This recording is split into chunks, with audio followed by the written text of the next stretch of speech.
Hi, this is James Page for Frontline Research here at the International Armoured Vehicles Show in Farnborough, and I'm really pleased to say we've been joined by Abe Chandra from SABRN Tech, and I'm really pleased that we've managed to get you because you're a man who likes to travel. You've been moving around the world a great deal since we last spoke, and while it's not too chilly out here today, you've been to some quite cold places because that's where SABRN Tech's been moving to. Why don't you tell us why you've been out in India and Norway recently? Thanks so much for having me, James. Yes, no, it's been a pretty interesting 6 months since we last talked. I've actually been in Norway just prior to being here and India prior to that. And the reason for that is we've been exploring ways to manage our combat casualties in sub-zero conditions. So from India's perspective in the Himalayas and in Norway's perspective in the Arctic. So I've actually spent the last week an hour and a half north of Oslo, but also spent a bit of time in the Norwegian Arctic. Wow. Where the temperatures have been a bit nippy, minus 16 or so. Right. And part of that reason for being in Norway, where you were particularly asked to take part in a military challenge while you were. That is correct, yeah. So the US Special Forces hosted their Arctic Warrior experiment in conjunction with the Norwegian Special Forces at a place called Camp Rodsmoen, which is about an hour and a half north of Oslo. 3 days of, I suppose, experimentation and presentation to soldiers from the NATO countries as well as other countries, in order to demonstrate our capability or talk to the soldier on the ground about our capability and how efficient that would be in terms of managing and treating the injured soldier in sub-zero environments. Yeah, so there may be a limit to what you can say on this, but what you're able to do is to help treat people there, but also to take people away in these quite difficult situations. That's correct, yeah. So as part of SABRN, we're developing these evacuation pods, what we're calling PC or patient clearance pods.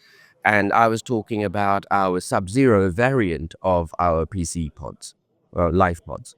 So that's one aspect of what we've been doing. We've also been doing dual person evacuation, or what we're calling our canopy PC pods. And these are pods that can be fitted on the back of a single cab pickup truck or loaded on the back of or loaded onto a trailer so that a civilian or military vehicle can evacuate up to 4 casualties at a time from the front line. This is going to be an issue when we start facing large numbers of casualties should a massive global conflict eventuate. And that's what our biggest concern is. We know that if we don't treat these casualties quickly, we will have deaths instead of injured soldiers.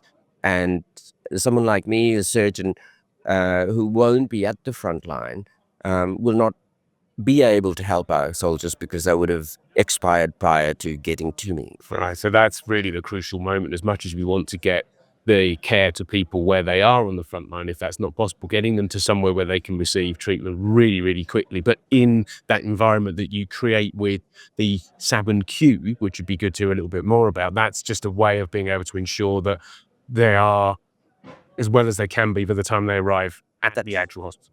That's right. So if we consider what the products that SABRN are building, we have our evacuation pods, which we're calling our PC pods, our patient clearance pods. And then we've got our hospital-based treatment pods, which are the larger 10-foot shipping container-sized systems. The infrastructure is based around a single chassis, I suppose you'd call it, and that chassis is our SABRN Cube. The modularity of that design means the exoskeleton is constant or standardized, but the internal infrastructure can be changed. So for example, if we have our surgical capability, we will have an operating theater table in the middle. But if it needs to be a dental chair, then it can be easily swapped out. If it needs to be a rehabilitation pod or a psychological consultation pod. The modularity means that we can move things in and out as is required for that mission. So that mission-specific objective is able to be achieved using that single SABRN cube chassis or exoskeleton. Yeah, fantastic. It's fascinating stuff, and you're doing great work. So I hope that challenge went well out in Norway, and I hope you're going to find slightly better climbs here in the UK, although only a little bit better. But it's fantastic to talk to you and hear the latest developments, and I'm sure we'll continue to hear more about it in future months. But Abe, always a pleasure to talk to you. Thank you for stopping by to talk to Frontline Research. Thank you so much for having me, James.